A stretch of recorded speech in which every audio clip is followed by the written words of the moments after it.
এখন আমি হচ্ছে সেই বিখ্যাত টাওয়ার ব্রিজের সামনে, মানে আমি এন্টার করতেছি। খুব মানুষের কারণে ব্রিজ দেখা যায় না। তো যাই হোক, পর্যটকরা আসছে, ভিড় জমাইছে খুব। এরা সবাই ইউরোপিয়ান, মানে তারা আসে প্রতি।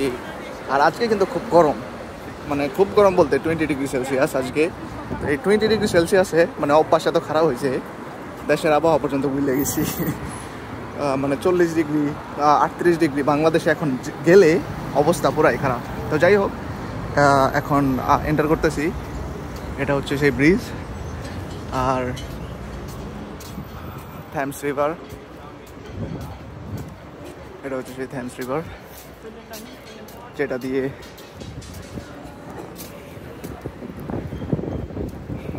খুব ভিড় জমছে আজকে না, ডেলি ভিড় জমে, কারণ সামার টাইম আসা পড়ছে। তো এই সামার টাইমে এরকমই হয়।